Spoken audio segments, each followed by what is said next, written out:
ఒక జంట ఉంటుంది, వాళ్ళు మేముండే ఏరియాకి దగ్గర ఒక 50 కిలోమీటర్ల లోపే ఉంటారు. వాళ్ళది వైశాస్ ఫ్యామిలీ. సుమారుగా వాళ్ళ ఫ్యామిలీ మొత్తం 18 మంది, 4 అన్నదమ్ములు, అంటే భార్య పిల్లలు అందరూ కలిసి. వాళ్ళు ఒక 6 సంవత్సరాల వరకు బ్రహ్మాండంగా ఉన్నారు.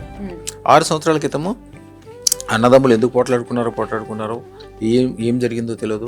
ఏంటి పోట్లాట్లు ఇవన్నీ కూడా కాలసర్ప దోషం. ఎవరన్నా మంచి జంటను చూసినా, మంచి ఇంటిని చూసినా, మంచి మనుషులు చూసినా వెంటనే దిష్టి పెడతారు. ఎప్పుడైనా చూడండి, ఒక మంచి భార్య భర్తలు వెళ్ళేటప్పుడు రోడ్డు మీద చక్కగా నడుచుకుంటా మార్నింగ్ వాక్కి వెళ్తారు.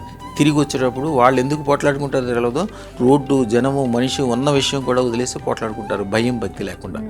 ఎప్పుడన్నా నాలాంటి వాళ్ళు కనిపించారనుకోండి, నాలుగు దగ్గరికి వచ్చాక కాలసర్ప దోషం ఉండదు. నన్ను తలుచుకుంటే కూడా కాలసర్ప దోషం ఉండదు.